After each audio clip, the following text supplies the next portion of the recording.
Warung mie ayam itu buka lebih pagi dari yang lain dan tutup lebih malam. Namanya mie ayam Pak Suro. Gerobaknya sederhana, cat hijau pudar, roda berdecit kalau didorong. Tidak ada spanduk besar, tidak ada lampu mencolok. Tapi setiap pagi, sebelum matahari benar-benar naik, orang-orang sudah mengantre. Bukan cuma buruh, bukan cuma sopir, bukan cuma anak sekolah. Semua, kuahnya beda, kata orang-orang. Bukan lebih gurih, bukan lebih kental, lebih nempel. Sekali makan, besok balik lagi. Pak Suro jarang bicara, usianya sekitar 50-an. Badannya kurus, punggung agak membungkuk, matanya cekung seperti orang kurang tidur bertahun-tahun. Tapi tangannya tidak pernah gemetar. Setiap gerakan rapi, setiap takaran pas, seperti sudah dihafal. Aneh ya, mie ayamnya tidak pernah habis. Jam 10 pagi, masih ada.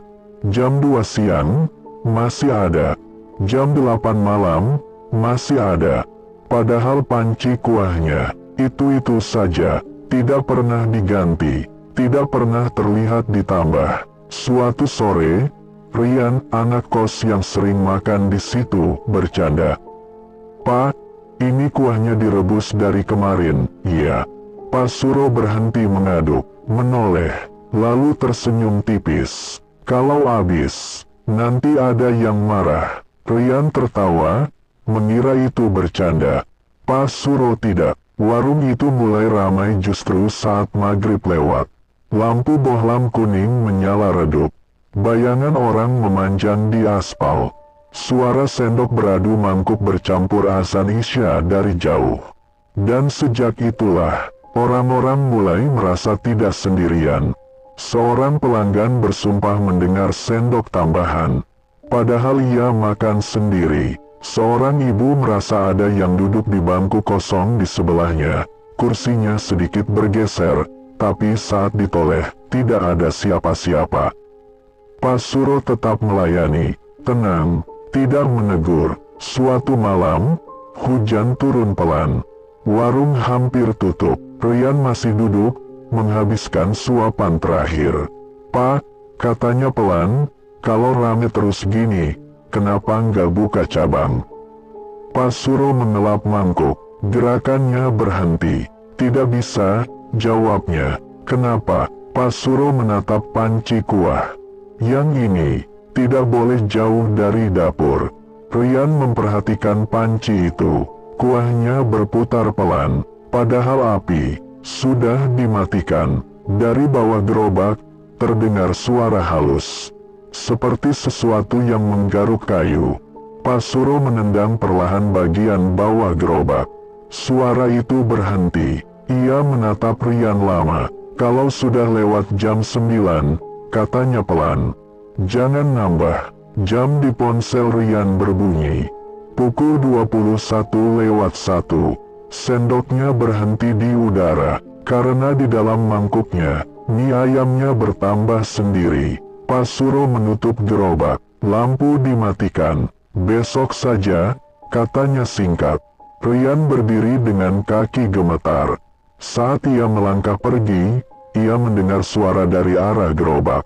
Bukan suara orang, suara menghirup kuah dengan sangat pelan. Sejak malam itu, Rian tidak bisa melupakan satu hal. Bukan mie yang bertambah sendiri, bukan suara di bawah gerobak, tapi bayangan. Ia sadar, setiap orang yang makan di warung Pak Suro selalu punya bayangan. Kecuali satu, pelanggan terakhir. Malam berikutnya, Rian datang lagi. Bukan karena lapar, karena penasaran.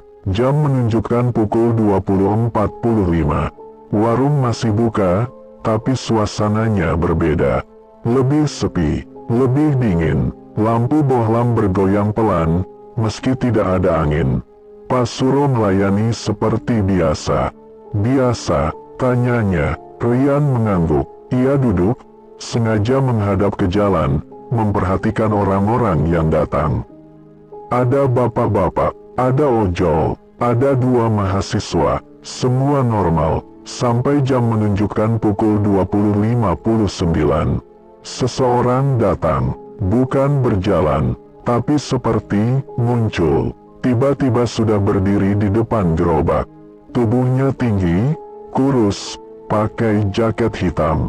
Wajahnya tertutup topi. Ia tidak berbicara. Pak Suro langsung berhenti melayani pelanggan lain. Tanpa bertanya, tanpa mencatat, ia mengambil mangkuk paling besar. Rian memperhatikan kaki orang itu. Menginjak aspal, tapi tidak ada bayangan. Lampu tepat di atasnya, tapi lantai di bawah kakinya kosong. Orang itu duduk di bangku pojok.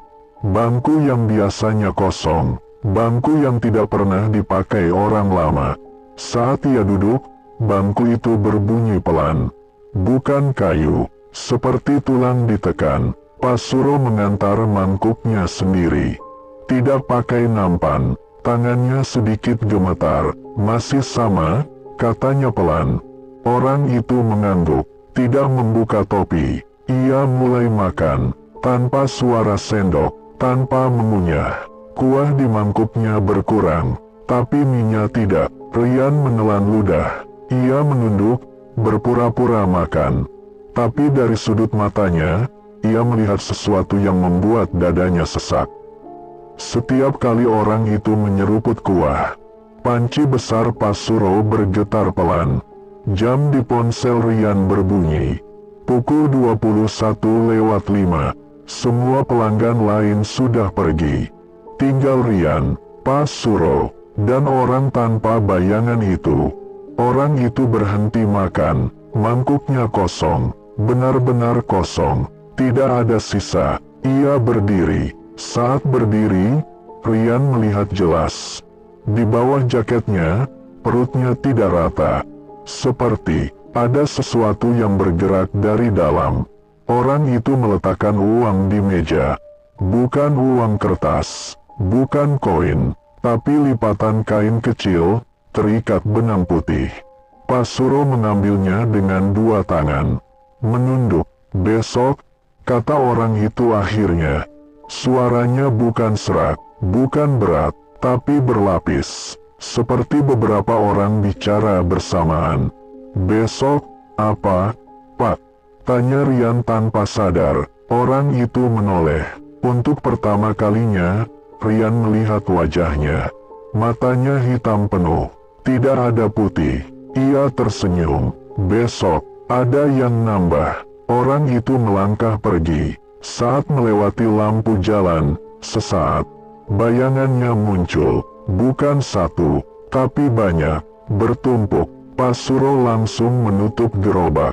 Lebih cepat dari biasanya. Ia menatap Rian lama. Kamu lihat? Tanyanya pelan. Rian mengangguk, tenggorokannya kering. Pak Suro menghela napas panjang. Kalau kamu masih mau makan di sini, katanya, mulai besok, jangan pernah duduk sampai habis. Dari bawah gerobak, suara itu muncul lagi. Lebih jelas sekarang, seperti banyak mulut mengaduk kuah dari dalam kayu. Sejak malam itu, Rian tidak langsung pulang ke kos. Ia berjalan tanpa tujuan, kepalanya penuh oleh bayangan lelaki tanpa bayangan, panci yang bergetar sendiri, dan suara dari bawah gerobak yang kini terdengar terlalu nyata untuk diabaikan. Tapi satu hal yang paling mengganggunya adalah kalimat Pak Suro. Yang ini tidak boleh jauh dari dapur. Keesokan sore, Rian datang lebih awal. Bukan jam makan, jam sebelum warung buka. Gerobak Pak Suro belum ada di pinggir jalan. Tapi rumahnya terlihat. Sebuah rumah kecil di gang sempit, hanya 2 petak, catnya kusam. Jendelanya selalu tertutup, bahkan siang hari. Tidak ada tanaman, tidak ada jemuran, tidak ada tanda orang tinggal lama. Rian berdiri ragu di depan pintu. Ia hendak pergi, sampai mendengar suara dari dalam. Bukan suara orang, suara air mendidih, tapi terlalu pelan. Seperti ditahan. Pintu terbuka. Pak Suro berdiri di ambang pintu. Ia tampak lebih tua di siang hari. Lebih kurus, lebih pucat. "Kamu ngapain?" tanyanya. Rian gugup. "Saya mau minta maaf soal kemarin." "Kalau lancang." Pak Suro menatap lama, lalu membuka pintu lebih lebar. "Masuk, tapi jangan ke belakang. Bagian depan rumah itu biasa. Meja kecil, kursi plastik, dinding penuh noda minyak. Tapi ada satu pintu di ujung ruangan. Pintu kayu tua, terkunci, dan bau dari balik pintu itu membuat perut Rian mual.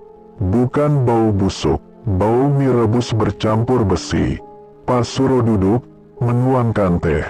Tangannya gemetar. "Kamu sudah lihat pelanggan itu?" katanya tanpa basa-basi.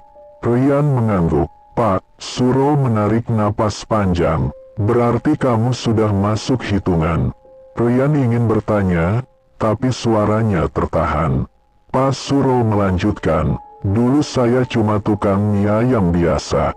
Sepi, utang di mana-mana, anak sakit, istri pergi." Ia tertawa kecil, kering. "Lalu ada yang ngajari, bukan dukun, bukan orang pintar, tapi pelanggan." Dari balik pintu dapur, terdengar suara sendok diaduk pelan. Padahal tidak ada orang di sana. "Syaratnya sederhana," kata Pak Suro. "Masak terus, jangan berhenti, jangan pindah dapur, jangan nolak tamu terakhir." Rian menelan ludah. "Bayarannya?" Pak Suro menunduk. "Awalnya, bukan nyawa." Suara dari balik pintu semakin jelas. Seperti banyak tangan bekerja, mengaduk, memotong, merebus. Rian berdiri.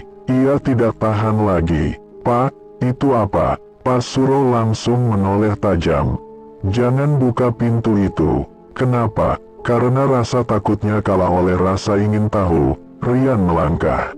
Tangannya menyentuh gagang pintu. Dingin, basah. Pak Suro berteriak, "Jangan!" Terlambat.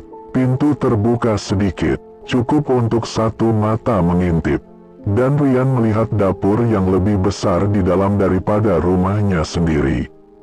Panci-panci besar berjejer, kompor menyala tanpa api, dan di tengah ruangan, ada sesuatu yang jongkok menghadap panci utama. Punggungnya seperti manusia, tapi kulitnya pucat keabu-abuan. Tangannya banyak, lebih dari 2, semua mengaduk. Makhluk itu menoleh. Wajahnya adalah wajah pelanggan tanpa bayangan, tapi mulutnya terbelah sampai pipi. "Kurang 1, katanya, suaranya berlapis. "Sudah waktunya nambah." Rian terjatuh ke belakang. Pintu menutup sendiri. Pak Suro menangis. Bukan terseduh, tapi seperti orang yang sudah menangis terlalu lama. "Kamu seharusnya nggak lihat," katanya. "Sekarang, mereka tahu kamu."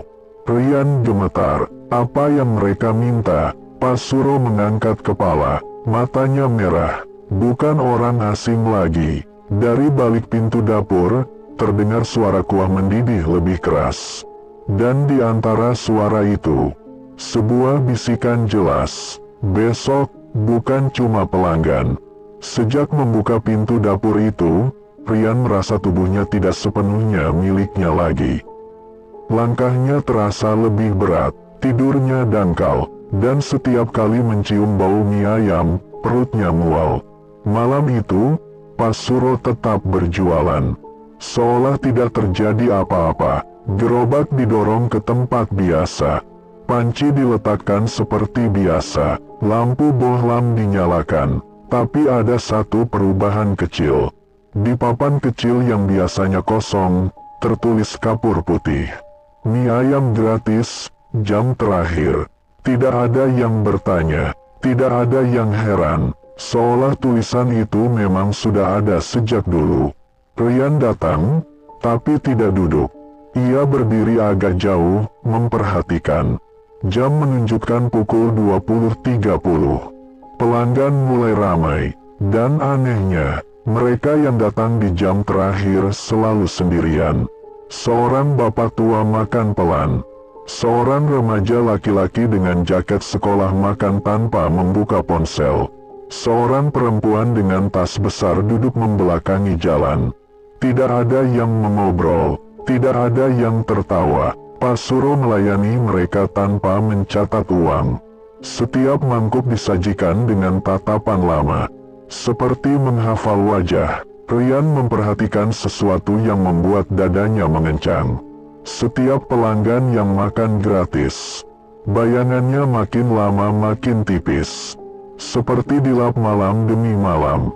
Jam menunjukkan pukul 20.58. Pak Suro mengangkat kepalanya. Ia berhenti melayani. Sudah, katanya pelan. Pelanggan terakhir masih makan. Saat jam berubah pukul 21, hal itu terjadi. Lampu bohlam berkedip satu kali, dan semua pelanggan yang makan gratis berhenti bergerak bersamaan. Sendok mereka menggantung di udara. Tidak jatuh, tidak bergerak. Rian ingin berteriak, tapi suaranya tidak keluar. Dari bawah gerobak, terdengar suara yang sama seperti di dapur.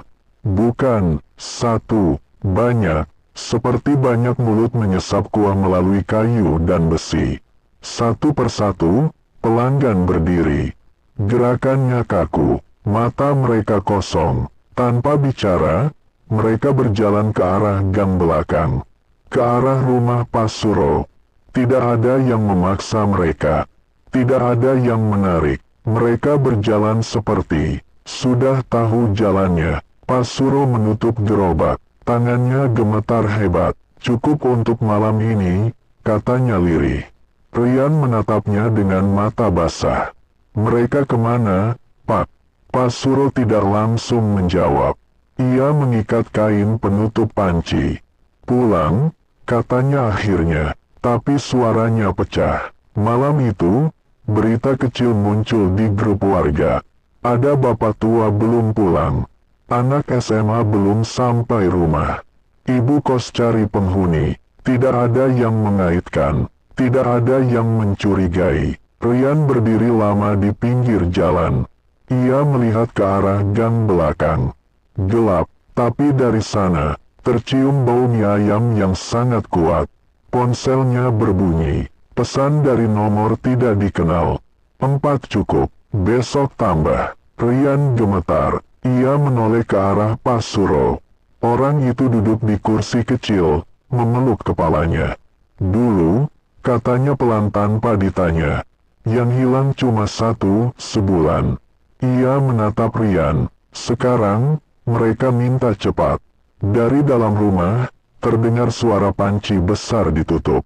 Seperti mulut yang kenyang. Sejak malam, mie ayam gratis. Rian tidak bisa lagi menganggap dirinya penonton. Ia sudah dilihat, sudah dihitung, dan sekarang, sudah dekat. Warung Pak Suro tetap buka. Anehnya, semakin banyak orang hilang, warung itu justru semakin ramai. Antreannya lebih panjang, orang-orang lebih sabar, bahkan ada yang datang dari kecamatan sebelah. Tidak ada promosi. Tidak ada ulasan online. Seperti kabar itu menyebar lewat perut. Rian duduk di bangku ujung. Tidak memesan, hanya mengamati. Ia mulai mengenali pola orang-orang yang datang sebelum maghrib. Pulang seperti biasa. Orang-orang yang datang setelah Isya.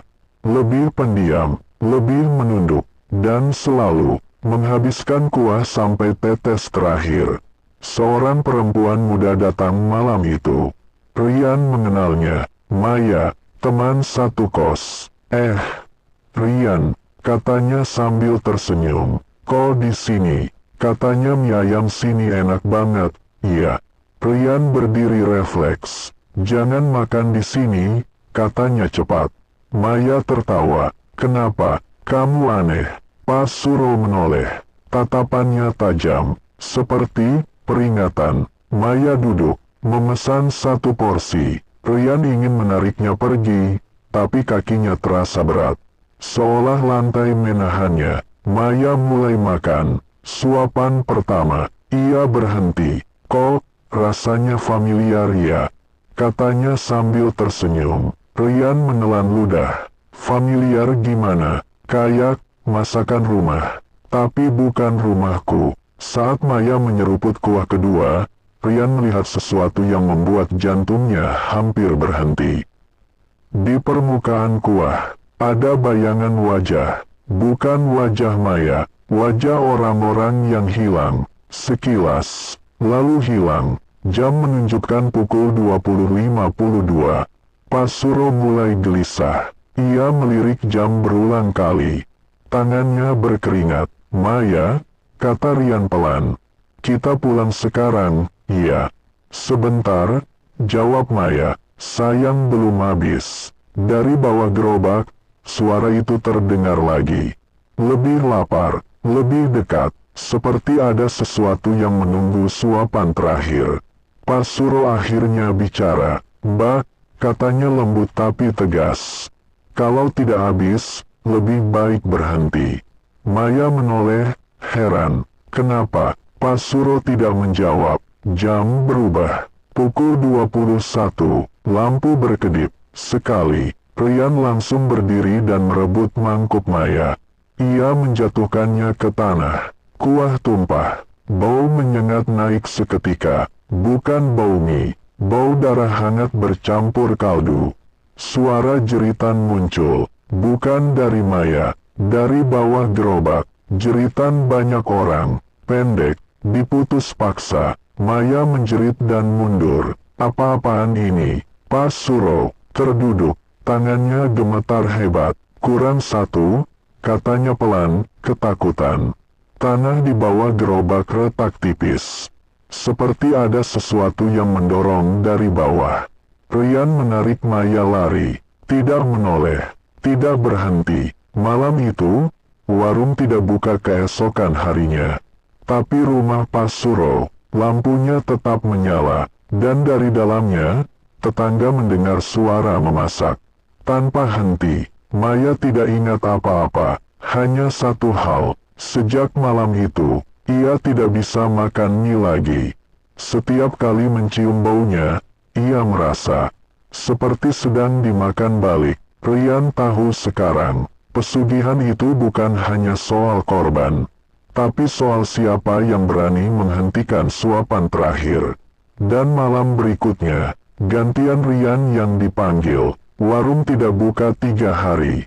Tapi bau mie ayam masih ada. Rian melewati gang itu setiap pagi. Gerobak tidak terlihat, lampu warung mati. Namun dari rumah Pasuro, selalu ada asap tipis keluar dari ventilasi dapur. Bukan asap tebal, bukan bau gosong, asap rebusan, seperti kaldu yang tidak pernah didinginkan. Malam keempat, ponsel Rian berbunyi.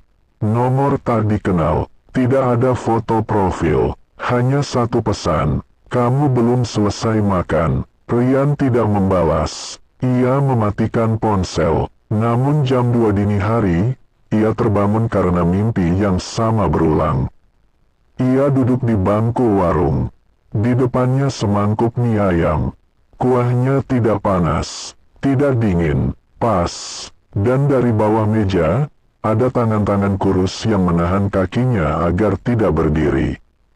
Pagi itu, Rian mendapat kabar. Pasuro ditemukan masih hidup, tapi tidak bisa berhenti memasak. Tetangga melapor karena bau aneh. Petugas datang, pintu rumah dibuka paksa, dan mereka menemukan Pasuro berdiri di dapur. Mengaduk panci kosong, tidak ada api, tidak ada air, tapi ia terus mengaduk. Mulutnya bergerak pelan, menghitung. Berapa, Pak? Tanya petugas. Pasuro menjawab tanpa menoleh. Kurang 2. Ia tidak ditahan, tidak dibawa ke rumah sakit. Karena secara fisik, ia baik-baik saja, hanya matanya kosong, dan tangannya tidak mau berhenti bergerak. Malam itu, warung buka kembali. Bukan oleh Pasuro, tapi oleh gerobak yang sudah berada di tempatnya.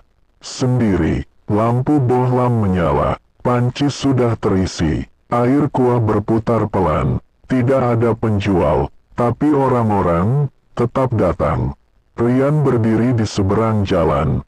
Ia melihat orang-orang memesan pada ruang kosong. Mangkuk berpindah sendiri, sendok bergerak sendiri, dan pelanggan makan. Seperti biasa, jam menunjukkan pukul 20.55. Rian menerima pesan lain, kalau tidak makan, kamu yang dimasak. Ia sadar sekarang, pesugihan itu lapar pada yang tahu. Bukan yang datang sembarang, bukan yang lewat, tapi yang mengerti prosesnya. Rian melangkah mendekat, setiap langkah terasa berat. Di bawah gerobak, tanah kembali retak. Suara yang dulu samar kini jelas. Banyak suara, banyak mulut, berkata bersamaan, gantian. Rian duduk di bangku pojok, bangku yang tidak pernah dipakai lama. Mangkuk datang ke hadapannya, lebih besar dari biasa. Ia melihat ke dalam kuah. Tidak ada wajah, tidak ada bayangan, hanya pantulan dirinya sendiri, lelah, takut, dan lapar. Dari rumah Pak Suro, terdengar suara panci berhenti diaduk. Untuk pertama kalinya, dan Rian tahu, jika ia menghabiskan suapan pertama, tidak akan ada suapan terakhir. Rian duduk lama di depan mangkuk itu. Uap kuah naik pelan, tidak panas, tidak dingin, seperti menunggu. Orang-orang di sekelilingnya makan seperti biasa, tertawa kecil, mengobrol pelan, padahal tidak ada penjual, tidak ada yang merasa aneh. Hanya Rian, yang melihat bangku di seberangnya kosong tapi terisi. Seperti ada seseorang duduk tanpa bentuk. Kalau kamu tidak mulai, terdengar suara pelan dari bawah gerobak. Kami mulai dari belakang. Rian menoleh. Di belakangnya, seorang bapak parubaya sedang menyuap mie sambil tersenyum. Tangannya gemetar halus. Rian memegang sendok. Tangannya berat. Ia teringat wajah Pak Suro. Wajah orang yang tidak pernah benar-benar tidur. Kenapa Pak Suro? Tanya Rian lirih. Sendok di mangkuknya bergerak sendiri. Mengaduk pelan. Jawaban datang bukan dari satu suara, tapi dari banyak. Karena dia capek. Karena dia minta berhenti. Karena kami butuh tangan baru. Lampu bohlam redup. Bayangan orang-orang di sekitar mulai menyatu. Seperti digambar ulang oleh satu cahaya. Rian melihat ke bawah meja. Tidak ada kaki. Bukan miliknya, bukan milik siapapun, hanya ruang gelap, dan banyak mata. Kalau saya ganti Pak Suro? Tanya Rian dengan suara pecah. Mereka berhenti, sendok berhenti bergerak, hening, lalu jawaban datang. Tidak, tapi lebih rapi. Rian tertawa kecil, pahit, jadi dari dulu, selalu ada.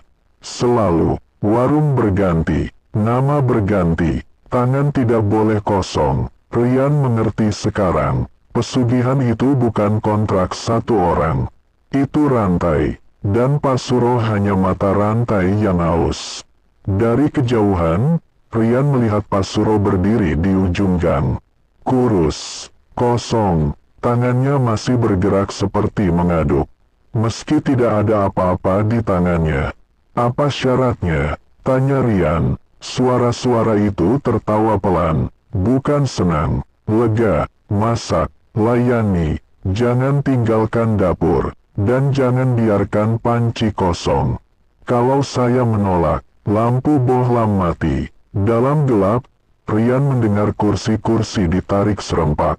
Langkah berdiri, dan satu kalimat terakhir, kami cari yang lain. Lampu menyala kembali, semua kembali normal. Orang-orang makan, tidak ada yang berdiri, tidak ada yang pergi. Rian menatap mangkuknya. Ia tahu, ini bukan tentang dirinya, ini tentang siapa yang akan memegang api. Ia mengambil sendok, mencelupkannya ke kuah, bukan untuk makan, tapi untuk meniupnya hingga dingin. Gerakan kecil, tapi cukup untuk membuat panci di gerobak bergetar keras. Suara-suara itu berhenti. Untuk pertama kalinya, mereka bingung. Rian berdiri, mangkuk ditinggal. "Aku tidak makan," katanya pelan. "Aku masak." Dari rumah Pak Suro, terdengar suara panci jatuh. Tangan yang lama akhirnya dilepas. Sejak malam itu, Rian tidak pulang ke kos. Ia tinggal di rumah Pak Suro, atau lebih tepatnya, di dapur. Api kompor menyala terus. Tidak besar, tidak kecil, pas. Jika dikecilkan sedikit, panci bergetar. Jika dimatikan, suara-suara di bawah lantai mulai memanggil nama.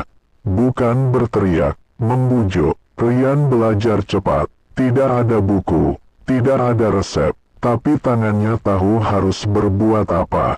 Berapa lama mie direbus, kapan kuah diaduk, kapan garam ditabur. Bukan karena dia pandai, tapi karena dapurnya yang menggerakkan. Pak Suro dipindahkan ke rumah saudaranya. Tubuhnya hidup, jiwanya kosong. Ia duduk seharian, mengaduk udara.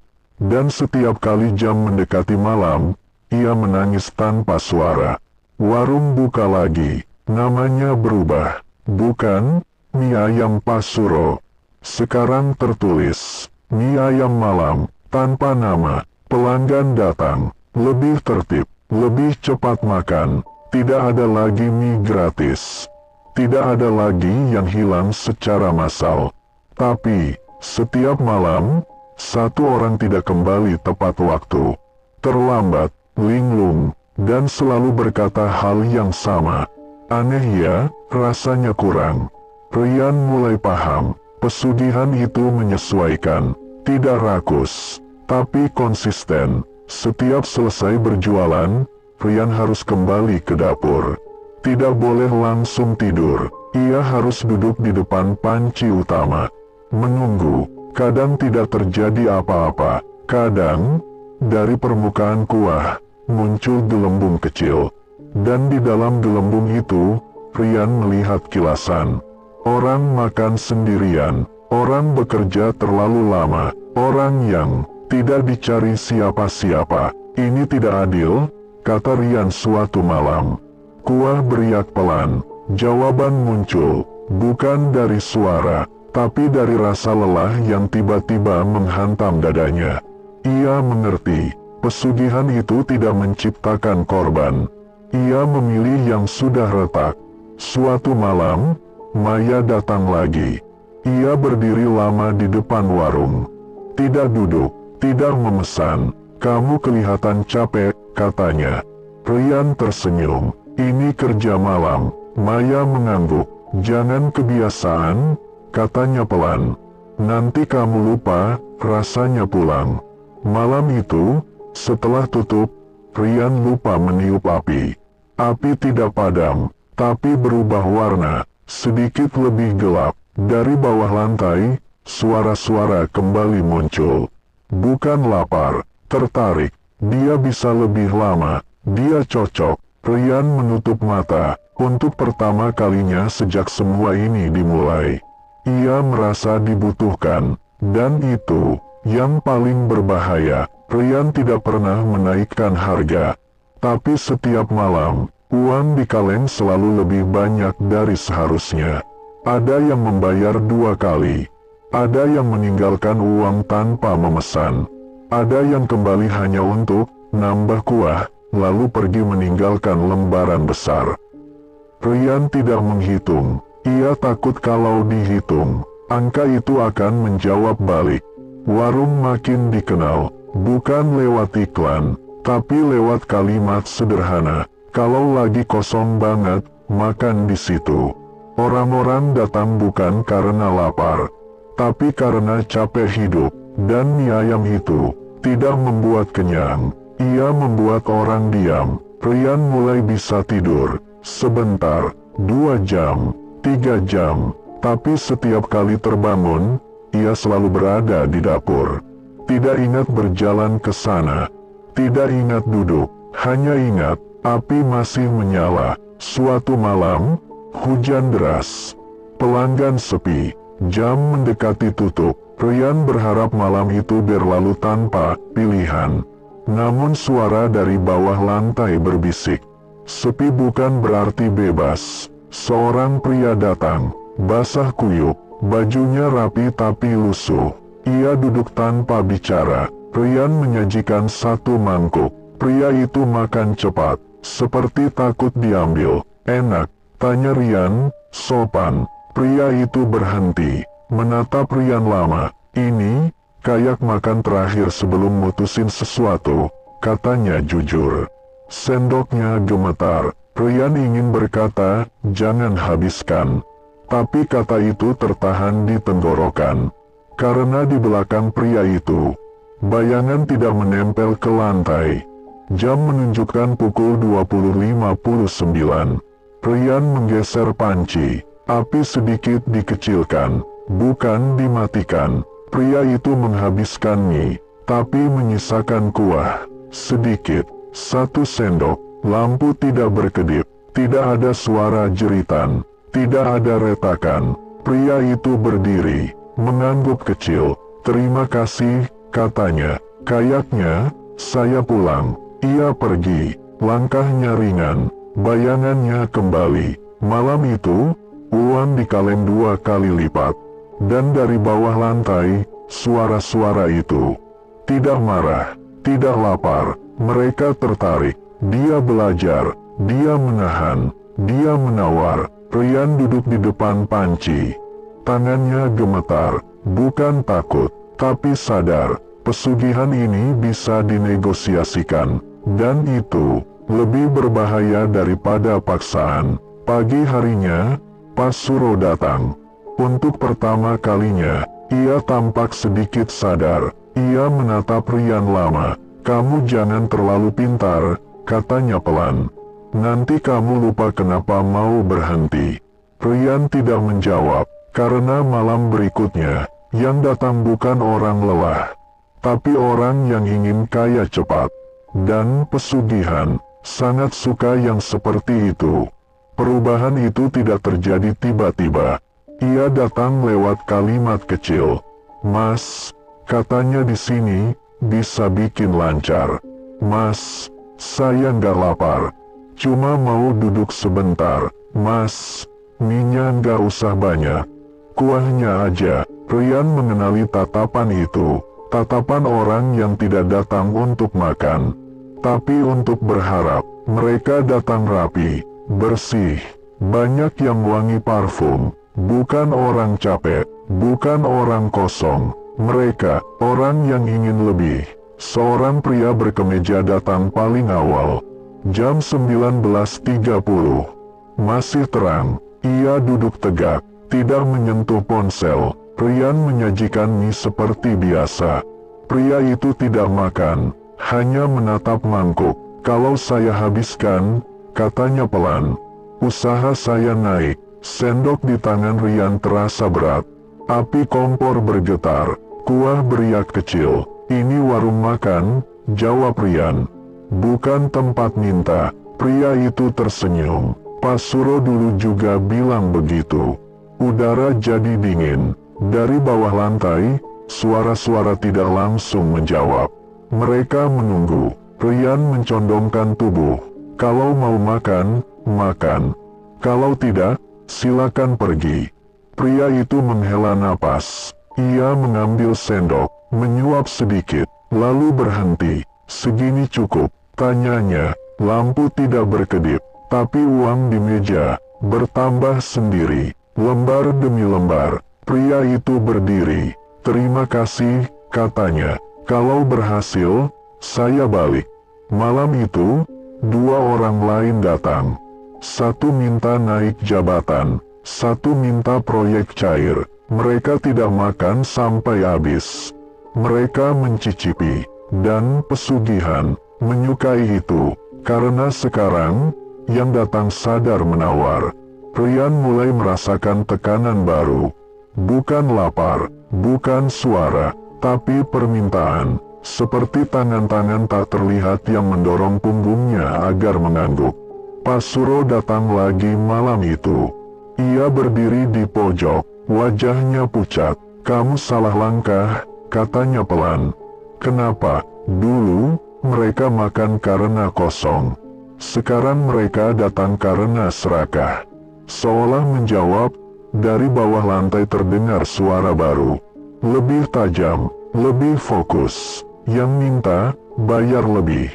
Rian menutup mata. Ia tahu apa artinya. Bukan lagi satu orang per malam. Bukan lagi yang retak, tapi yang ditunjuk. Seorang wanita muda datang menjelang tutup. Wajahnya tegang, tangannya gemetar. Ia duduk lama sebelum bicara. "Mas, kalau saya makan di sini," katanya lirih, "bisa bikin orang lain jatuh." Rian menatap mangkuk kosong di depannya. Api kompor membesar sedikit. Kuah berputar cepat. Untuk pertama kalinya sejak menggantikan Pak Suro, Rian merasakan takut yang murni. Karena sekarang, ia bukan sekadar penjaga api. Ia sedang berdiri di antara permintaan manusia dan kelaparan sesuatu yang tidak pernah kenyang. Dan malam berikutnya, ia harus memilih, menolak dan dihancurkan, atau menerima dan menentukan siapa yang dibayar. Malam itu, Rian tidak langsung membuka warung. Ia duduk di dapur, menatap panci utama. Kuahnya tenang, terlalu tenang. Sejak orang-orang mulai datang untuk meminta, suasana dapur berubah. Bukan lebih panas, bukan lebih dingin, lebih menunggu. Seperti ruang sidang tanpa hakim. Pesan-pesan masuk ke ponsel Rian. Nomor tak dikenal. Kalimatnya mirip. "Mas, saya dengar di situ bisa bantu. Saya nggak perlu banyak, cukup satu. Nanti saya bayar apa saja." Rian mematikan ponsel, namun dari bawah lantai, suara-suara itu justru semakin jelas. Bukan berisik, fokus. "Kalau mereka minta, kamu yang tentukan." Rian menggeleng. "Aku cuma masak." Panci bergetar pelan. "Sekarang kamu yang menyajikan." Warung akhirnya dibuka. Lebih lambat dari biasa. Pelanggan tetap datang. Tapi malam itu, mereka duduk lebih rapi. Tidak ada yang berbicara. Semua menunggu. Seorang pria parubaya duduk paling depan. Wajahnya licin oleh keringat. Tangannya menggenggam amplop coklat tebal. "Mas," katanya pelan, "saya nggak minta kaya. Saya cuma mau pesaing saya berhenti." Api kompor tidak membesar, tidak juga mengecil, tapi bunyinya berubah. Seperti napas yang ditahan. Rian menyajikan satu mangkuk. Pria itu menatapnya lama. "Kalau saya habiskan?" tanyanya ragu. Rian menjawab jujur. "Kalau habis, bukan cuma dia yang berhenti." Pria itu membeku. Di bangku belakang, seorang perempuan muda berdiri. "Kalau cuma setengah?" tanyanya cepat. "Saya cuma mau dia gagal ujian." Rian menoleh. Untuk pertama kalinya, ia mengerti skala harga. Ia melihat ke kuah. Di permukaannya, muncul garis-garis tipis. Seperti timbangan, Rian berbicara, pelan, tapi jelas. "Di sini, tidak ada menu." Semua menoleh. Yang datang minta jatuhnya orang lain. Bayarnya bukan uang. Pria dengan amplop gemetar. "Terus apa?" Rian menatapnya. "Kamu." Lampu bohlam berkedip. Sekali, pria itu menjatuhkan amplop. "Mundur." "Tidak jadi," katanya cepat. Ia pergi tanpa menoleh. Perempuan muda di belakang duduk kembali. Menunduk. Tidak jadi bicara. Malam itu, tidak ada yang meminta. Mereka makan, seperti orang biasa, dan untuk pertama kalinya sejak lama, tidak ada suara jeritan dari bawah lantai.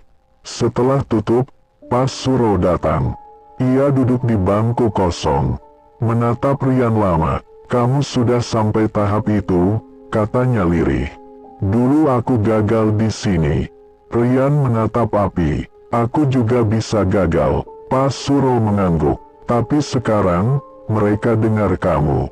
Dari bawah lantai, suara-suara itu tidak membantah, tidak setuju, tidak menolak. Mereka menunggu keputusan berikutnya. Ryan sadar satu hal pahit. Pesugihan ini tidak memaksa manusia jahat. Ia menawarkan kuasa dan menunggu manusia yang memakainya. Dan malam berikutnya akan datang seseorang yang tidak minta orang lain jatuh, tapi minta dirinya sendiri diganti. Malam itu hujan turun rapi. Tidak deras, tidak lama, seperti hujan yang tahu kapan harus berhenti. Warung buka seperti biasa, lampu menyala redup, api stabil, kuah tenang, terlalu tenang. Ryan sudah merasakan sejak sore. Malam ini ada yang berbeda. Bukan dari dapur, bukan dari suara di bawah lantai. Dari udara, jam 20.40. Seorang pria datang sendirian. Usianya sekitar 35, berpakaian sederhana, wajahnya bersih, tapi matanya kosong. Bukan lelah, bukan sedih, kosong karena sudah memutuskan sesuatu. Ia duduk di bangku pojok, bangku yang dulu hampir menjadi milik Ryan. Ryan menyajikan satu mangkuk, tanpa bertanya. Pria itu tidak langsung makan. Ia menatap kuah lama, lalu berkata pelan, "Mas, kalau saya habiskan ini, saya bisa berhenti jadi saya." Api kompor tidak bereaksi, lampu tidak berkedip. Dari bawah lantai, tidak ada suara. Untuk pertama kalinya, mereka diam total. Ryan duduk di depannya. "Kamu mau apa?" tanyanya.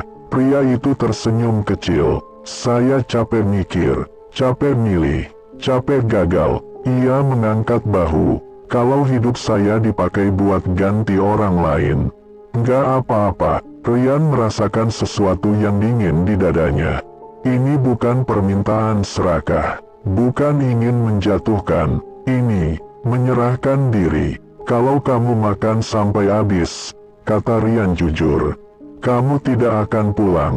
Pria itu mengangguk. "Saya juga nggak punya rumah."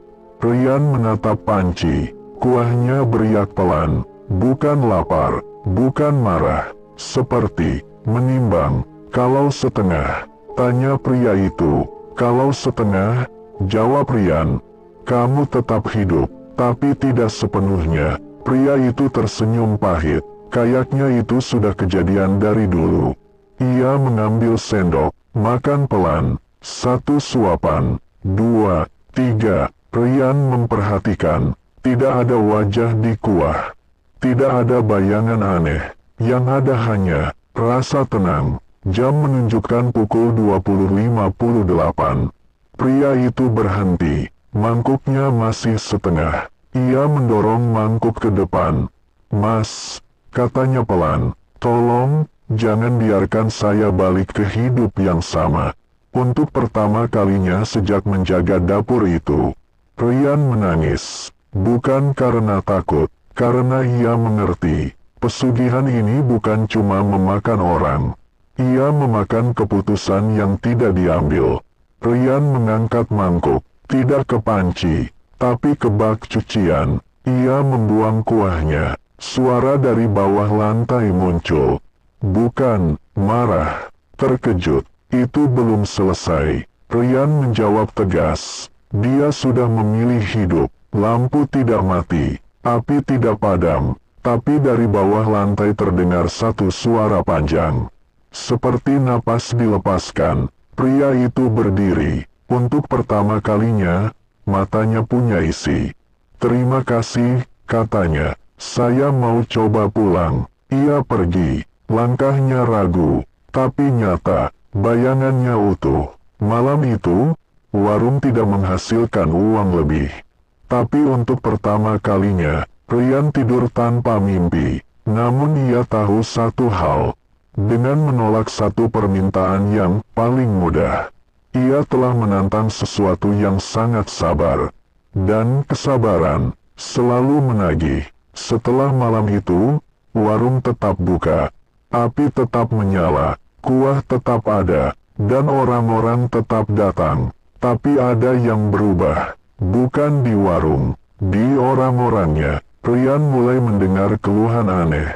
Bukan sakit, bukan kesurupan, hal-hal kecil. Seorang pelanggan berkata, "Mas, aneh ya, saya kok lupa jalan pulang." Yang lain bilang, "Tidur saya kok rasanya kosong.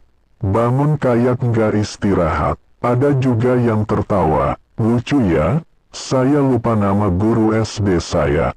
Padahal dulu hafal. Rian tahu, pesugihan itu tidak berhenti makan.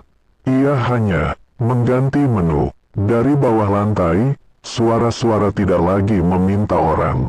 Mereka meminta potongan, sedikit saja, tidak terasa. Mereka tidak butuh itu. Setiap malam, satu hal kecil hilang dari seseorang. Bukan nyawa, bukan tubuh, tapi bagian diri. Rian melihatnya langsung. Seorang ibu datang rutin seminggu. Awalnya ceria, lalu pendiam, lalu suatu malam ia berkata pelan, "Mas, saya lupa wajah anak saya." Ia tertawa sambil menangis. Rian memegang sendok terlalu erat. Tangannya kaku. "Bu, jangan makan di sini lagi." Ibu itu mengangguk. Lalu 5 menit kemudian lupa kenapa ia berdiri. Malam itu, Rian menutup warung lebih awal. Ia masuk ke dapur, menatap panci. Kuahnya berwarna sama, tapi aromanya berubah. Lebih manis, lebih lengket. "Ini bukan perjanjian," kata Rian tegas. "Kalian tidak boleh ambil sembarangan." Dari bawah lantai, suara itu menjawab tenang. "Kami lapar." Kamu menutup pintu besar, kami buka jendela kecil. Rian mengerti sekarang. Menolak korban besar, membuka jalan bagi kehilangan kecil yang tak terdeteksi. Dan itu jauh lebih sulit dihentikan. Pak Suro datang malam itu, lebih sadar dari sebelumnya. Ia menatap wajah Rian lama. "Kamu pikir kamu menang?" tanyanya pelan. Rian diam. Pak Suro tersenyum pahit. "Dulu aku juga begitu, sampai aku sadar, yang hilang bukan orang, tapi waktu." Rian tertegun. "Waktu?" Pak Suro mengangguk. "Mereka ambil menit, jam, hari, makanya orang di sini cepat tua. Tapi nggak pernah tahu kenapa." Rian menatap tangannya sendiri. Ia baru sadar, ia lupa hari apa. Jam dinding di dapur berhenti. Jarumnya diam di angka yang tidak ada. Dari bawah lantai, suara-suara itu berbisik serempak. "Kami bisa menunggu, kamu yang tidak." Rian duduk. Untuk pertama kalinya sejak menggantikan Pak Suro, ia merasa kalah perlahan. Karena bagaimana melawan sesuatu yang tidak membunuh, tidak melukai, tapi mengurangi hidup sedikit demi sedikit. Dan malam berikutnya, pesugihan itu akan menagih, langsung dari dirinya, bukan nyawa, bukan tubuh, tapi ingatannya sendiri. Rian terbangun sebelum subuh. Ia duduk di kasur lama di belakang warung. Lampu mati, hujan tidak turun, dan ada satu hal yang langsung terasa salah. Ia tidak tahu kenapa ia bangun lebih awal. Biasanya, ia selalu ingat, api harus dicek, kuah harus diaduk, panci tidak boleh kosong. Tapi pagi itu, semua itu terasa seperti kebiasaan milik orang lain. Rian berdiri, masuk dapur, melihat panci. Ia menatapnya lama. "Kenapa aku selalu masak sebanyak ini?" Gumamnya. Panci bergetar pelan. Dari bawah lantai, suara itu muncul. Tidak berisik, tidak mendesak. Akhirnya, siang hari, Rian lupa satu nama. Nama kecil, nama yang seharusnya mudah. Nama Pak Suro. Ia melihat pria tua itu lewat depan warung, menyapa. Rian membalas senyum, tapi tidak tahu harus memanggilnya apa. "Mas Rian," kata Pak Suro pelan. "Kamu kelihatan pucat." Rian mengangguk. "Maaf, Pak, kita kenal ya." Pak Suro berhenti berjalan lama, lalu ia tersenyum getir. "Iya, Kita kenal, malam datang, warung buka, pelanggan tetap ada, tapi Rian mulai lupa urutan. Mie masuk dulu atau kuah dulu? Bawang goreng sebelum atau sesudah? Kesalahan kecil, tapi berulang. Dari bawah lantai, suara-suara itu terdengar puas. Pelan-pelan, kami tidak mengambil semuanya, kami hanya melonggarkan. Seorang pelanggan menatap mangkuknya. Mas, rasanya beda, katanya ragu. Rian tersenyum refleks. Oh ya, ia sendiri tidak ingat rasanya seperti apa dulu. Saat malam makin larut, Rian duduk sendirian. Ia membuka laci, menemukan buku kecil, sampulnya kusam, tulisan tangannya sendiri. Ia membaca halaman pertama. Kalau kamu membaca ini dan lupa kenapa kamu di sini, berarti mereka sudah mulai makan dari kamu. Rian terdiam, tangannya gemetar. Halaman berikutnya, jangan percaya suara di bawah lantai. Jangan percaya kuah yang terlalu tenang. Dan yang paling penting, jangan percaya pikiranmu sendiri saat kamu merasa semuanya baik-baik saja. Keringat dingin mengalir. Rian menutup buku. Mendadak, ia lupa kapan ia menulisnya. Dari bawah lantai, suara itu terdengar lembut.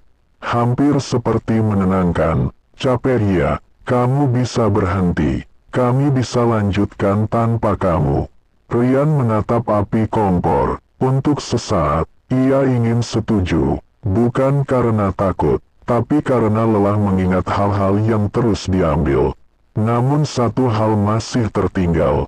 Satu rasa kecil, bukan ingatan, bukan nama, tapi ketidakrelaan. Rian mengambil spidol, menulis besar-besar di dinding dapur.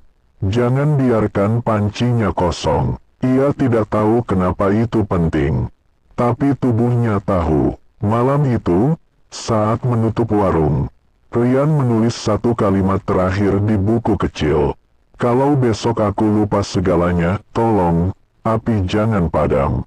Dari bawah lantai, suara-suara itu mendesis.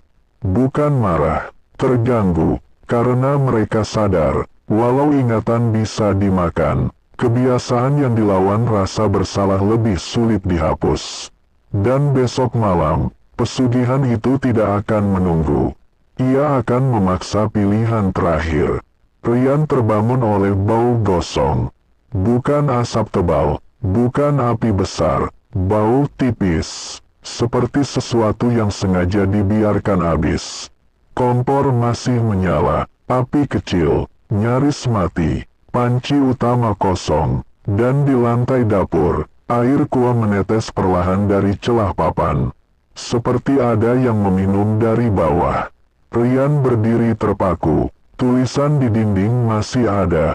Jangan biarkan pancinya kosong. Ia membacanya keras-keras. Seperti mantra. Dari bawah lantai, suara itu muncul.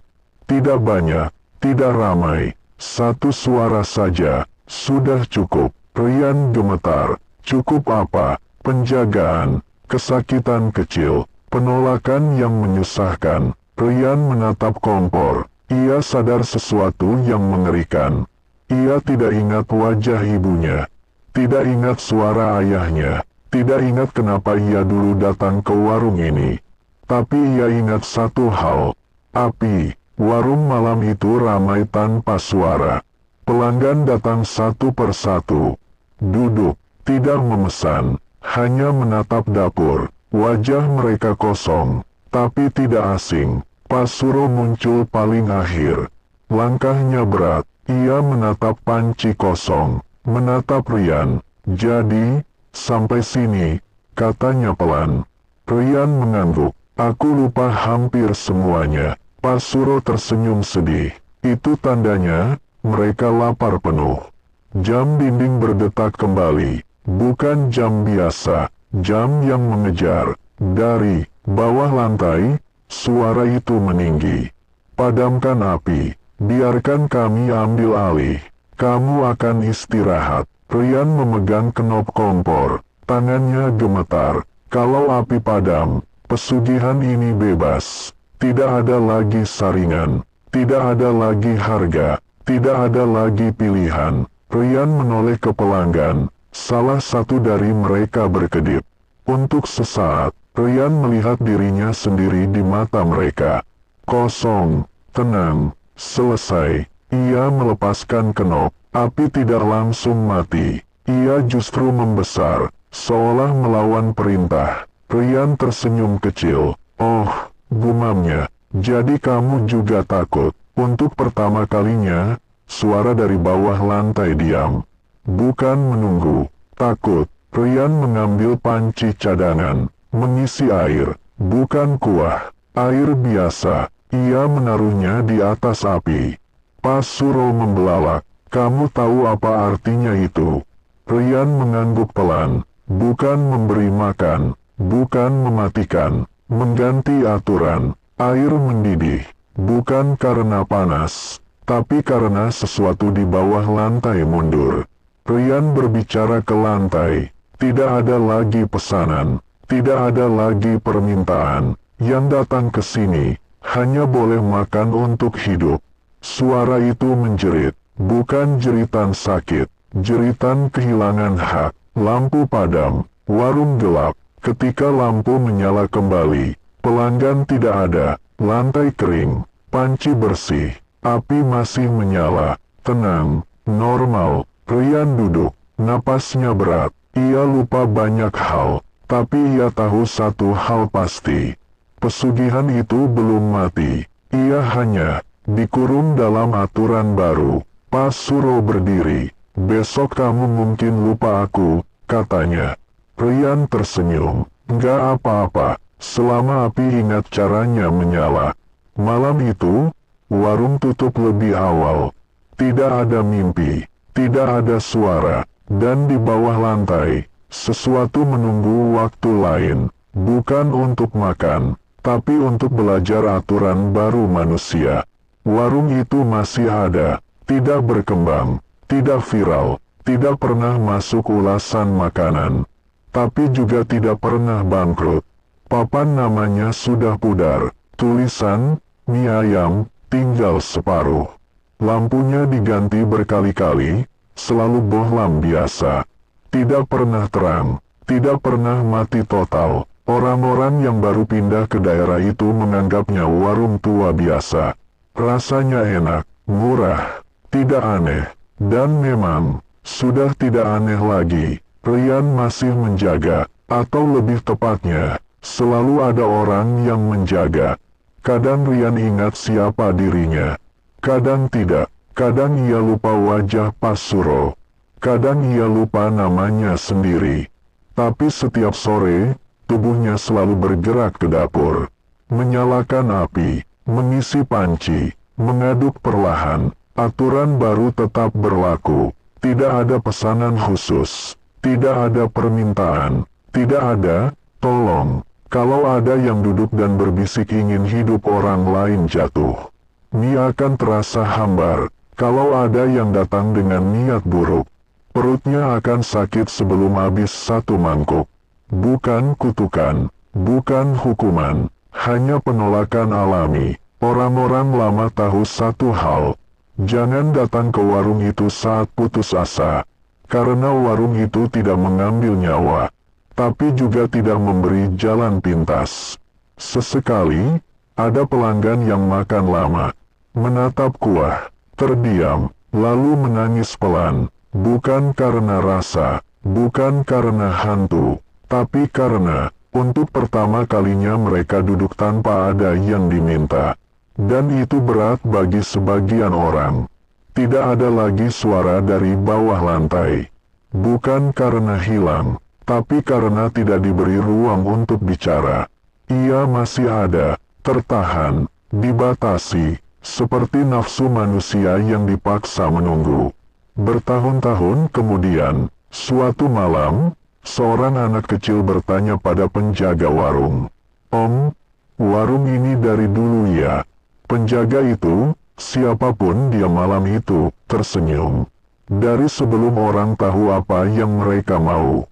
Anak itu tertawa, tidak mengerti, Dan itu bagus. Suatu hari nanti, mungkin aturan itu dilanggar. Mungkin api padam lagi. Mungkin manusia kembali ingin cepat kaya. Tapi selama masih ada satu orang yang menyalakan kompor bukan karena ingin, melainkan karena harus, warung itu akan tetap ada. Diam, biasa, dan berbahaya hanya bagi mereka yang datang dengan niat salah. Karena tidak semua tempat angker itu berisik. Sebagian hanya menunggu manusia lupa caranya serakah. Itulah cerita horor kali ini. Sampai ketemu lagi di cerita horor berikutnya.